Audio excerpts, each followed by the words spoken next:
Hello, everyone. A very good afternoon to one and all. Welcome back to our virtual conference on digital money. Payments Council of India and Lyra presents Digital Money 2020 powered by PhonePe. Let us start a panel discussion on evolution of payments acceptance infrastructure, POS to QR and beyond. Let me start with introducing our moderator for the session, Mr. Rajesh Desai, Chief Executive Officer and MD, Lyra India. Welcome, sir. Thank you. Now welcoming our esteemed panelist, Mr. Ramesh Narasimhan, Chief Executive Officer, Ingenico ePayments India. Ms. Priti Shah. Thank you, sir. Ms. Priti Shah, co-founder and CEO, Payswiff. Welcome, ma'am. Yes, thanks a lot. Mr. Jaijit Bhattacharya, founder and CEO, Zerone Microsystem. Welcome, sir. Mr. Kumar Aditya, Senior Vice President, Paytm.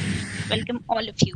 Before I request Mr. Desai to kindly take the discussion forward, I am requesting all the attendees to keep their questions in the chat box, and the panel will address a selected few at the end of the session. Over to you, Mr. Desai. Thank you, Vishnu. Thank you for the wonderful introduction, and thank you to all the speakers, Ramesh, Jaijit, Priti, Aditya. Thank you for your active participation, your willingness, your time to participate. I'm actually glad to have a very diverse and distinguished set of panelists in this panel. As Priti just mentioned some time back, we have a varied set of expertise here. So it's always a sense of pride and a great feeling when you have different people from different fields on the same forum, because eventually if they are from different fields, the objective is common, to have a very strong, reliable digital society for the future. And that's where we are all about, that's where we all come from. So thank you so much for your time. I am sure I look forward to a very interesting and engaging and intellectually stimulating session as we move on. Let's keep this discussion very spirited and let's enjoy the session. And if I can set the context of the session, digital payments has seen a momentous growth in India in the last few years. Look at POS machines, look at the number of transactions on POS, online, offline, number of cards, credit cards, debit cards, the value of these transactions. There has been a tremendous amount and phenomenal amount of growth in India in the past few years. If you ask me, the biggest buzzword in the digital industry, which has been there for a long time, was and is still digital payments. So digital payments still stays as the biggest buzzword as we move on, in this particular space. But proportionately, obviously and for obvious reasons, if digital payments has seen a rapid growth, we also ought to see a rapid growth in the digital acceptance payment infrastructure. And that's what we are all going to speak about. We have seen in the acceptance mechanism, we have seen from card-based mechanisms in retail outlets, in large retail outlets, introduction of QR, introduction of digital wallets, introduction of lots of other mechanisms like the QR, the UPI, the wallets and all. So we have seen a shift not only to the retail establishments, which are large, but also the small kirana stores, the small mom and pop stores. So the adoption slowly definitely is increasing all across the country in various segments. But having said that, in spite of the fact that technology has leapfrogged from branch banking to mobile banking, to e-banking, now mobile money, you literally see a mobile as a physical wallet nowadays, as a replacement physical wallet nowadays. Has this transition, maybe it has helped create pockets of strength in less financially inclusive regions, but has it really reached the unbanked? Has it really reached the underbanked? Is what we are going to all talk about. I think this is the crux of our session when we say, growing of payments, building of payment infrastructure from POS to QR and beyond. So with a set of experts like you, I think we will dwell on that as we go on. Let's make this session very interactive. Let's enjoy the session as we move forward. And with these thoughts and with this context set, maybe I will open it to all the speakers to maybe share a few lines, maybe a couple of minutes on your opening thoughts, so that we can jump to the actual session after that. We can probably start that with Ramesh as your on your opening thoughts. And thanks for having me in this session. You're absolutely right. The growth of digital payments has been massive in the last few years in our country. And so digital acceptance infrastructure will certainly help in scaling, the payment acceptance infra across the country. Our country is very large, diverse, geographically spread out, and so it will require multiple formats of acceptance, which will coexist and grow. And there's enough headroom for each and every one. In fact, if I recall one of the points that the Nandan Nilekani committee made on digital payments, it said that there were the acceptance of digital payments and digital customers is massive. There are only about 100 million unique digital customers in India, right? That there is an opportunity to bring in another 600 to 700 million customers into the digital fold, right? And if you compare the number of POS terminals vis-a-vis the number of debit cards issued across the country, then you realize that we really need to do much more to bring in these potential 600 to 700 million customers. And that's why I said, a lot of formats will coexist. And even if you look at it, the per capita digital transactions in India were at about 22 against Singapore's 782. So that's the potential we have as a nation to reach across all formats. I think we will have to leapfrog in terms of technology, because we can't forever be held back because of lack of broadband access into all corners of the country. The government is implementing BharatNet to ensure fiber optic connectivity across the country. We have leveraged 3G, 4G, 5G, and maybe 6G and 7G to make sure that such opportunities for building out the digital acceptance infrastructure exist. And so I'm optimistic. I think this field will grow and will add considerable amount of economic value to the nation and to the GDP as a whole. Right, Ramesh. Thank you so much. Kumar, your opening thoughts? Yeah, hi. So as you rightly said, I think we've come a long way in the last few years to when it comes to digital payment adoption. But I think we still have a long way to go. What has been, I think, our learning all this while is that both on the merchant side as well as on the consumer side, I think there's a fair bit of adoption and people are willing to adopt new technologies, right? And education surprisingly has not been a barrier. So I think the entire ecosystem has kind of come together to deliver innovative solutions, and people have lapped up. So I mean, we have seen from a street hawker to an upmarket store, from a tier 1 town to tier 4 stores, openly adopting new technology solutions.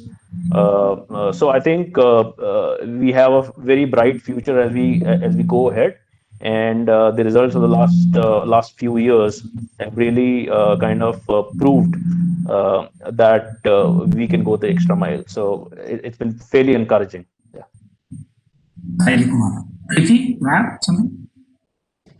Yeah, thanks, Rajesh. You really touched the right point. This remains a favorite topic for everybody. So if you see in India, as we all know, that there is a lot of initiatives by the government and by the payment infrastructure in terms of scaling up their payment infrastructure.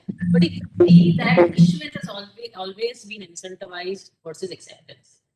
So, and the most important part is that still we are yet to see any initiative or big thing happening on the acceptance on the acquiring side. Because it is not only by the issuance of cards you are going to actually terminalize or increase acceptance. Unless there is an acceptance, a very, I would say, affordable acceptance infrastructure for you to swipe those cards or accept, and you incentivize the ecosystem and especially fintech companies, I don't think that you will be able to see that that growth in terms of acceptance, because every incentivization today is issuance based. So when you are talking about growing acceptance infrastructure, we also need to talk about what are the steps we've taken overall as an ecosystem or also coming from the government to actually boost the acceptance. So we see billions of dollars of volumes every month. We see clocking of volumes, but then what? If that ecosystem is not incentivized, I mean, and everyone in the forum of fintech here, would they be more incentivized and encouraged to actually grow the ecosystem?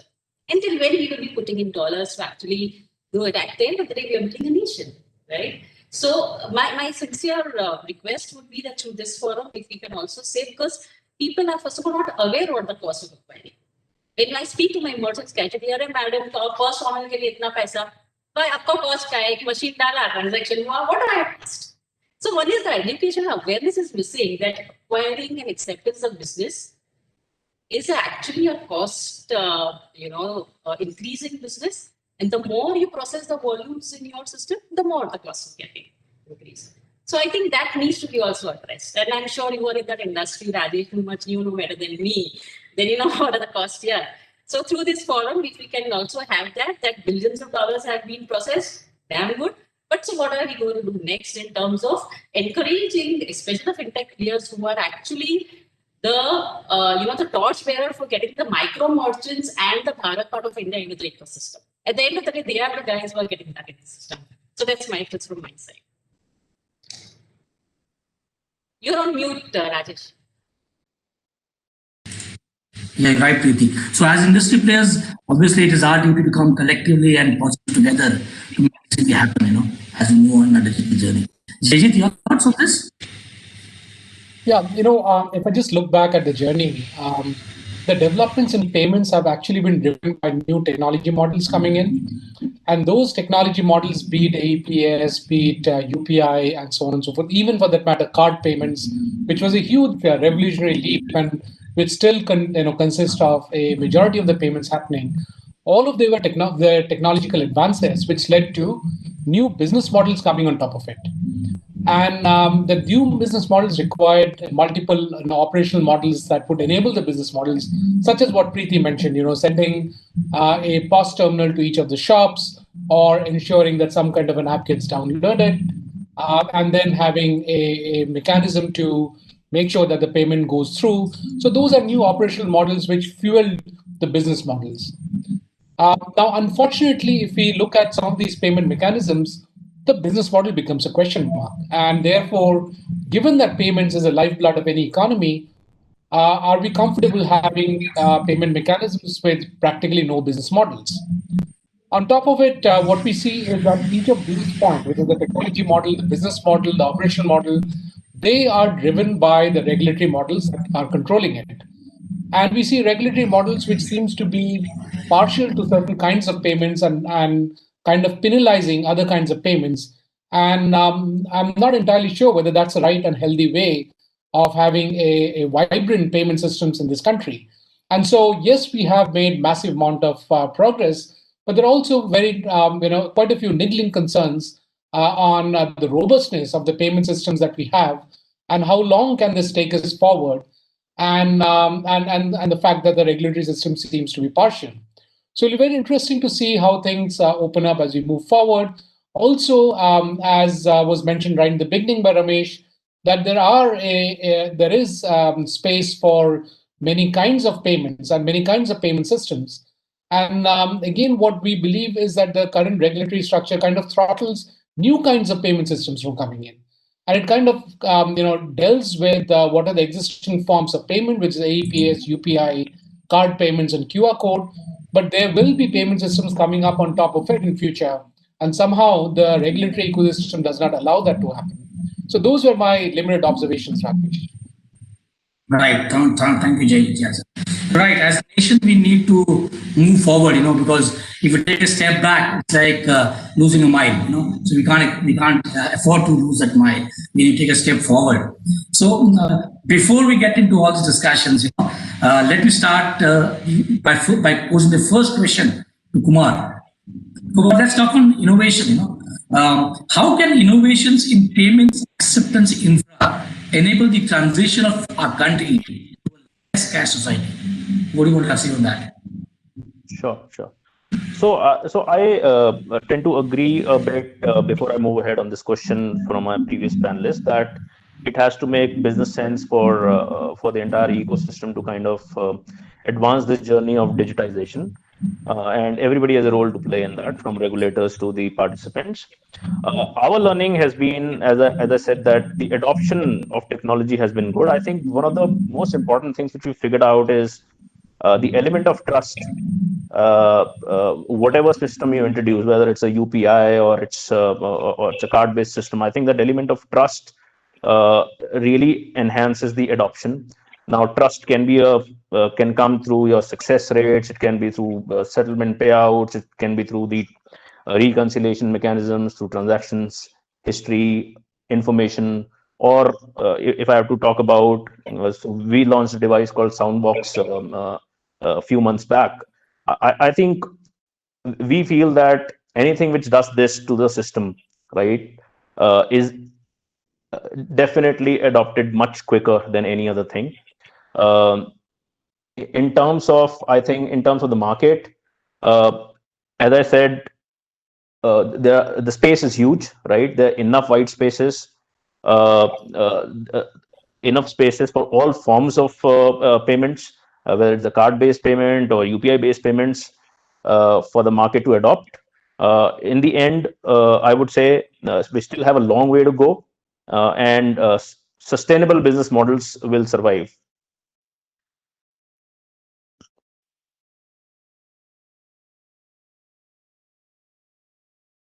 You're on mute.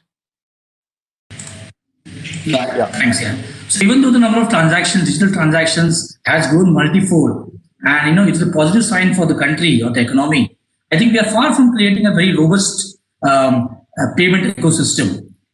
I think there are several structural challenges on the way which hinder the growth of digital payments in the country. So my next question would be to Jaijit. Does the current payment acceptance infrastructure, does it support all types of businesses? Does it support probably every region in the country? What's your response on that?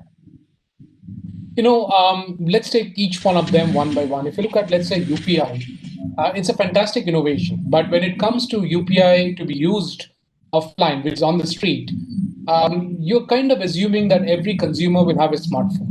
That's far from the truth.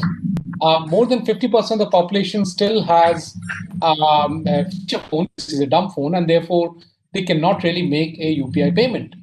If you look at card payments as a second example, there isn't enough POS machines out there. There are only about 5 million POS machines deployed. And I think if you look at unique merchants, there are about 4 million possibly unique merchants on an optimistic side. And as Ramesh had mentioned, there are 900 million cards out there, 850 million debit cards, 50 million credit cards. And therefore, clearly, there isn't a sufficient infrastructure for receiving card payments. AEPS has made some inroads in, but it's still not sufficient. What the government has been trying to do is get people to make payments through their feature phone, which is quite complicated because either you have to do a missed call and then make a payment, or you have to type some star hash something and make a payment, which is not very obvious to do. And also, many of these payment systems are prone to fraud, which, as Aditya just mentioned, that payments is a business of trust. And if you have frauds coming in, then obviously it'll have a damping effect on the digital payments happening. So I think one of the things we should actually focus on is the fact that since the government has spent so much time and effort and energy in rolling out debit cards as part of the Jan Dhan Yojana, could we get these debit cards to start making payments? And therefore, could we have infrastructure being rolled out on top of phones where we assume that the merchants have got a smartphone and therefore we have some kind of a mechanism to adopt payments from these debit cards, which have already been rolled out as part of Jan Dhan Yojana, and start accepting the payment. So instead of trying to get expensive smartphones in or trying to twist the feature phone into extracting payments out of it, can we get to have the debit cards to make a payment to the smartphones that the merchants have and simply download an app which can accept that payment and enable that? And I think that's a focus area that the government should pick up as a next step, because clearly there is an adoption of the payment tool, which is the card. The banking system has become robust. It's a small layer that needs to be put out there. But given some of the steps that the RBI has taken, where any new card, it stops it from being accepted for online payments and so on and so forth, is actually a dampener. So we need to really find the right mechanism or the right level of constraints to be put in or regulatory structures to be put in so that we actually enthuse payments in the rural areas. We put out the infrastructure that is needed in the rural areas. and leverage what is already there rather than trying to create new infrastructure for enabling these payments. So Rajesh, that's essentially what my point of view is, which is that there is still a lot that needs to be done, especially from a rural perspective, and we really need to leverage existing infrastructure such as availability of smartphones with merchants, availability of debit cards with almost every adult in this country, and mix the two and create a soft POS for the rural market, which will then increase significantly the penetration of digital payments. Right. That's a very valid point you made, Jaijit. Uh, if I have to shift this a bit to something which Rajesh, can I make just a point to what Jaijit said? Yeah. He spoke about the frauds, and then he spoke about the RBI putting a dampener on debit cards. I think again, it's all about how do you manage a new technology adoption in the country. It's not that without infrastructure there were no frauds either. There were frauds in the past, and this RBI's decision to say that I'll deactivate all your transactions if you don't use it is a reaction to some of the people who've gone loud and vociferous saying there's a fraud that has happened. So I think along with it, it calls for a balanced approach. It calls for a lot of education, to educate the large mass of people in India that look, it is safe provided you take these basic precautions, and that's what all the financial institutions like banks are doing. They constantly send us emails. They constantly talk about saying, do not expose yourself to risk. So I think some of these points are well made, and a balanced approach needs to happen rather than you hit it with a it's like hitting a small nail with a sledgehammer and saying the default position is your credit card won't work, your debit card won't work if you haven't used it. So I think there's a little bit of balanced approach from all sides, but a lot of education probably where we need to go and ensure that the 100 million digital people, which translates into the potential for another 500, 600 to get added. We need to ensure that they use the technology responsibly and are empowered, and they get there. They make the transition and get there. Then it becomes easier to work within the 4 or 5 right now. I'm sure there'll be many more innovations. I think nothing can stop this country. And Jaijit talked about soft POS. I think they're all brilliant innovations. I think we still need to work within the constraints of what we have and still move on ahead and ensure that many Indian citizens are empowered. By the way, many of us have had this pleasant experience that elderly people who refuse to use digital payments quickly picked it up thanks to the pandemic, right? COVID-19. And you have a lot of converts because of this black swan event. I mean, however tough the COVID-19 has been on all of us and on society, very disruptive, but it has also enabled a lot of people to come online in terms of payments. So I think the future looks bright. That's what I would say. Yes, Ramesh. Maintaining the right balance and moving forward is what we need to do, as you correctly said. Well, in a low margin business of this, where every individual transaction yields very small, maybe negligible margins or profits, does investment in such large scale infra, is it really, can you really justify that? Also add to that lack of awareness, hassles around, cost of owning this digital infra, maybe can be a big deterrent to this entire digital journey. I'm sure Priti would like to address that, So Priti, my question to you would be that, do these high acquiring costs justify profits or justify margins? If not, what is the solution to this? Great question. Again, and I think you've chosen the right question, the right panelist, Rajesh. So, we all know about the acquiring cost as an industry, and it leads of more. So, first, as an industry, as an ecosystem, apart from we who are part of the ecosystem, it's very important to understand what are the acquiring costs. It is just marketing. There is a sales cost. When you go and you acquire, forget about the marketing, the shusha, what is being done. Okay? Minus that. You have your sales cost. After you get a merchant to activate it, there is a cost. There is a switch cost, which is apart from that, there is a service cost, there is an installation cost, there is a customer support cost, There is the post-installation and feature that's a cost. For running the technology, the platform cost, certification cost. So you think, okay, or the industry thinks that a margin of anything between 8 bits to 12 bits or 15 bits at the most. I'm not sure how lucky people are to get the 15, 20 bits was once upon a time. Do you think all these costs, what I just mentioned, actually makes a sustainable business when it comes to acquiring costs?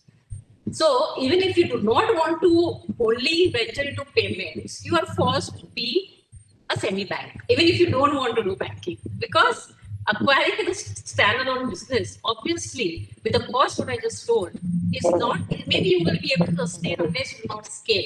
But even you are going to pay and cost for even the volumes where you don't make money. So your platform is actually processing the volumes of a payment option which doesn't get you money. In fact, it will add cost every time the volume is going to scale up. So profit is somewhere far. We are talking about for sustainability. So that is one point. Second is, if when you just ask me, is it profitable? At Payswiff, we could, we launched the Payswiff app, the Payswiff Set app, which gets you instant onboarding for POS. And we were the first in the country because we thought that onboarding a merchant itself is a big cost. So remotely, when COVID times, we could acquire some 15,000 merchants a month because it was remotely acquired because of the app, because of the onboarding. We made it so that in 15 minutes, somebody can onboard with a POS machine. So we could cut down that cost. Now, when you come back in terms of that, okay, whether it is profitable, I think we as an industry, we all know that, is it a standalone? And the answer is no, because of the cost what I just told you. And I'm not sure whether everyone knows, because the merchant thinks, yeah, madam, तो terminal ही डालना है. आपको इतना cost क्यों है? आपको recurring क्यों चाहिए? आपको per transaction क्यों चाहिए? मैंने बोला भाई मुझे कुछ भी नहीं बोले, मुझे per मत दे दो यार, हो जाएगा. But how many of actually the industry people even who as a cost owners understand this? And as I rightly said, that you are forced to be a semi-bank, and then you say that everybody wants to be a bank. But hey, when you've invested so much of money inside a business and you're not making money, you're forced to do a para-banking. Then you need to do lending, you need to do value-added services, you need to do inventory management, you need to do everything for a merchant. Because payment as a standalone business itself is a non-sustainable business, which I'm sure everyone will agree. So if you ask me that what is the jargon ki chadi for you making profit? Yeah, for us it took almost 7 years for us to be profitable, and we are profitable today. But it came out, it came with lot of ups and downs, and obviously with the changes when it comes to zero MDR, so many things. We had to bundle VAS, we had to bundle lending, we had to bundle inventory management. And we were forced to be a SaaS company from a PaaS company, which is a payment as a service. And I'm sure that is applicable for everyone who is there in the panel. You started with payments, but every time the ecosystem changes, you need to come layer, karke. Then you need to have your own switch, you need to have infrastructure, certification. Even if you don't want to do that, you have to do it. So, and that's how you go on a profitable journey. And over the years, you realize that, oh, if I knew that these were the things when I started the business, I would not have started. But hey, I'm lucky I did not know that all these were things going ahead. So I'm sure that when you want to go into a profitable business model, payment standalone, obviously we all know because we have been years, might not be a good idea. You need to get into the para banking, into lending, tie up with NBFC, and you need to do everything to service and to see that the merchant is not going out of the system. Because getting the merchant is easier, but treating the merchant has become so difficult, because even if 2 bits mark, somebody is giving a discount, the merchant goes away. And all your acquisition cost, what you get for the merchant to come to the system, it goes away. So the entire thing is that today, just because we as an ecosystem or we fintech players in this industry are offering a lot of value-added services along with payments, we become profitable, or we see a path of profitability. Otherwise, I'm sure we all know about what has been the history in terms of payments. Thanks. That was a good question, Rajesh. Thanks. Yes, but X cost, Y cost, Z cost. And the biggest cost is managing all these costs, So obviously there's a lot of cost there. So question to you, Ramesh, we have heard of FASTag, and we We have a lot of new innovations coming right now. What could be the additional possible use cases to promote digital acceptance? New additional cases. So I would reckon the sky is the limit in terms of use cases, Rajesh. I mean, if you look at every step the country has progressed towards, by setting up infrastructure, and this has to do with the growth of India as a whole. I mean, you look at toll highways. I mean, we came up with highways, and we came with toll. Now you have the fast tag, which means you need a payment infrastructure to take care of it, right? Then you have metro systems, the bus services, all that getting interlinked in at least the large cities, and metros are going to smaller cities as well. Again, you're talking about digital acceptance infrastructure and digital payments being possible. Now you also have, as a result of COVID, and also companies, many companies have decided to digitalize themselves. That leads to a lot of requirement of digital payments. You have logistics platforms, modern retail, marketplaces.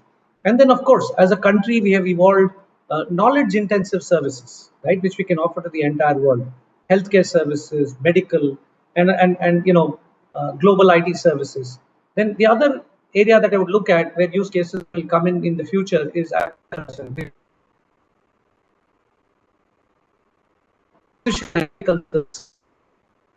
Start offering to the farmers at large.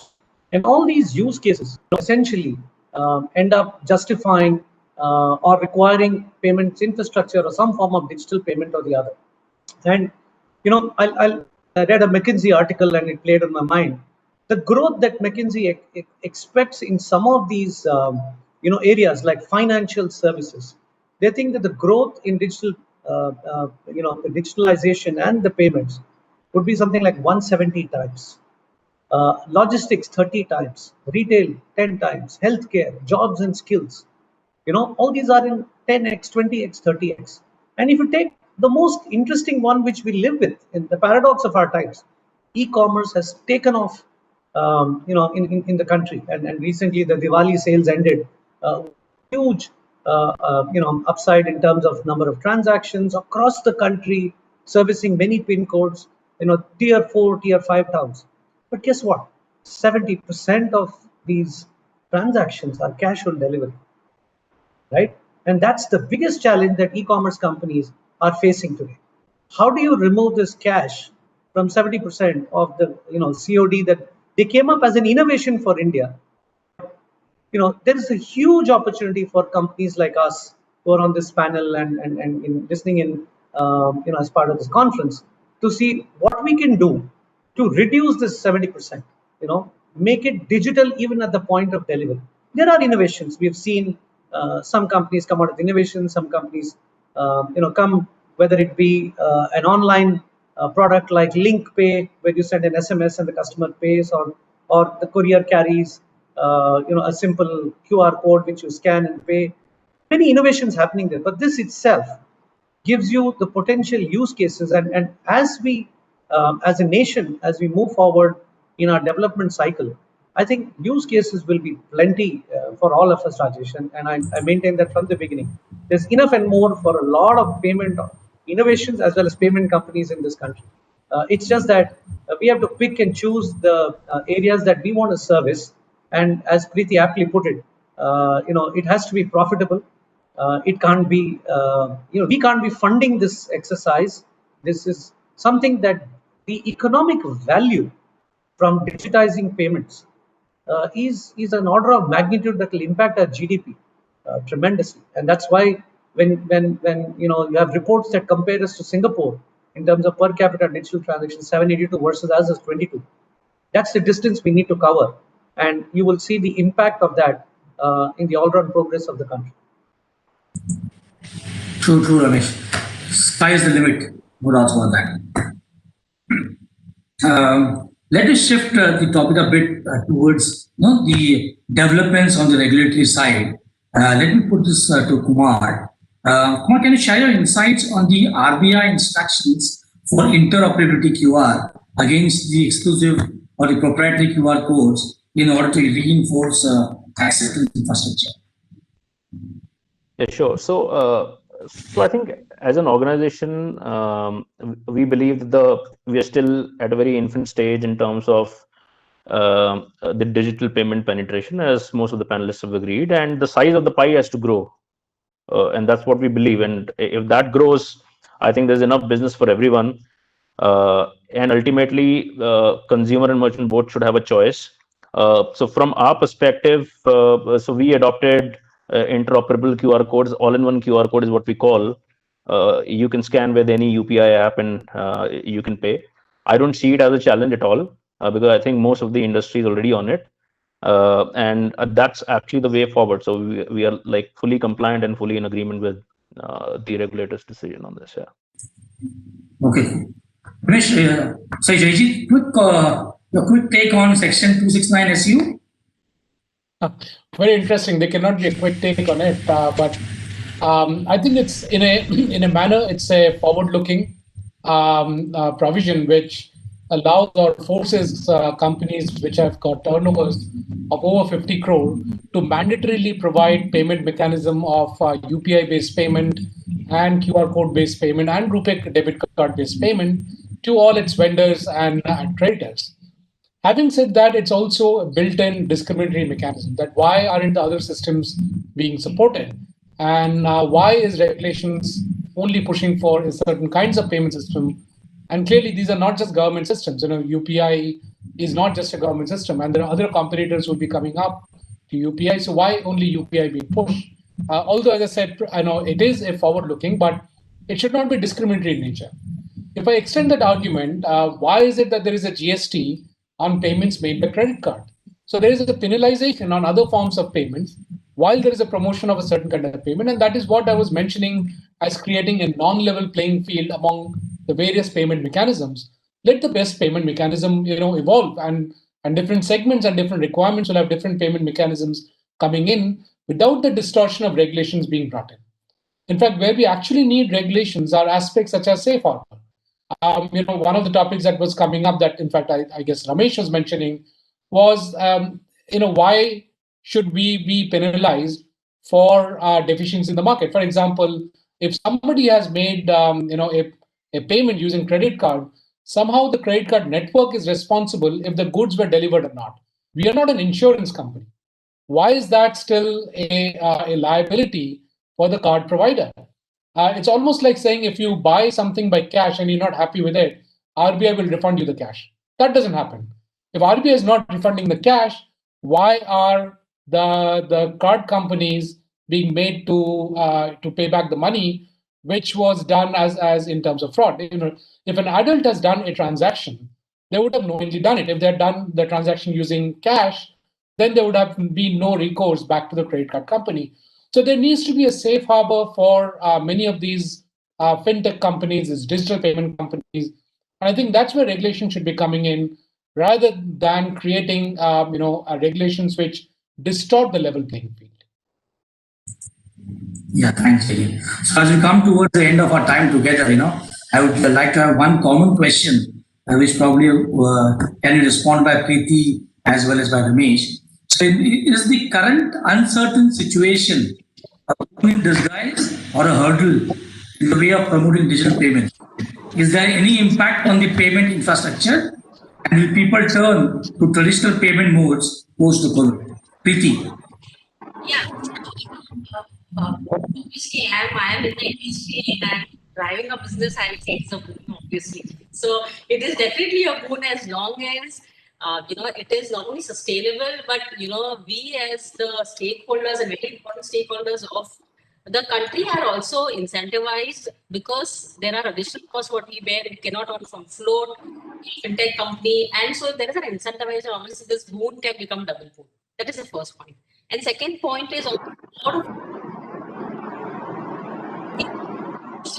highest amount of regulation and also innovation in terms of technology. I'm sure it is payments.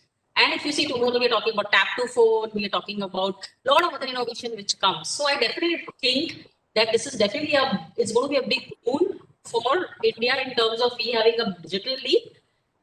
But there are a lot of things which we need to fix once we go to that, big volumes and big scale. And I'm sure that, the government definitely will look at it. Right, Priti. Ramesh? Yeah, thanks, Rajesh. I think let's be clear that COVID is a big disruptor, right? Its cost is enormous in terms of the damage it's done to the economy, to the livelihoods of people, and to the lives of people. Many people have lost their loved ones, but at the end of the day, every such event, a crisis throws up a set of opportunities and set of things that we can do as a nation. And for us in digital payments, I think it certainly is an opportunity that has come up because people have been forced to stay indoors. So everyone has started using, as I said before, digital payments and trying to get more users online who would probably have resisted the urge to do that in the past, right? Now you have delivery services, entertainment is consumed in at home, education, and you have to give it to the teachers in our schools. I mean, I see my children's teachers who made a fantastic transformation. I mean, they've not used technology, but now suddenly they're using technology to teach the kids, right? And they're doing a great job of it. So whether it be ordering for food, education, delivery services, health, fitness, everything, now the home is the center place of everything. And so it obviously has given a huge boost to digital payments. And as I said, going forward, if once the we get a handle on, we've got a significant handle on at least minimizing the disruption due to COVID. Once we have the vaccine, have people moving forward. I think when as a nation we start taking the right steps, which is, once you get digital, Rajesh, there's no going back, right? I mean, how would people sell cars? But the good part is the car companies, automotive manufacturers are now able to sell cars, launch. There have been so many new launches, right? Similarly, it goes for other products. I'm not just taking an expensive product where you never considered going digital to buy. Now you're willing to go digital and buy. And so at the end of the day, I think companies will evolve. I think as a country, we are good at creative solutions, and that's what I think we excel at, especially when there's a crisis. We need to come out of it. I think people come up with more solutions. And I think as the country becomes more and more digitalized, there'll be many more opportunities for us. And as I said at the beginning of my discussion, that you need to onboard another 500-600 million Indian citizens into the digital bandwagon. And that will be enormous business for all of us, as well as contribute economic value back to the country. Right. So once you start going, there's no going back. Thank you, Ramesh. Thank you for those valuable reviews. So I think in the essence of time, I can see the host on the screen now, which means wind up. So I would like to thank all the panelists, all the speakers for sharing your valuable thoughts, your insights and views on this important discussion. I thank you once again as I look forward to collectively come forward and build a very positive digital India. Thank you so much. Thank you. Thank you. Thank you to the esteemed speakers for this enlightening conversation. It was an absolute pleasure to listen to you. Special thanks to our sponsors, title partner Lyra, powered by partner PhonePe, agenda partner PayPoint, payment partner Payswiff. Thank you to our attendees. Please stay tuned. Thank you. Thank you so much. Stay safe. Bye. Yeah. Bye bye. Bye.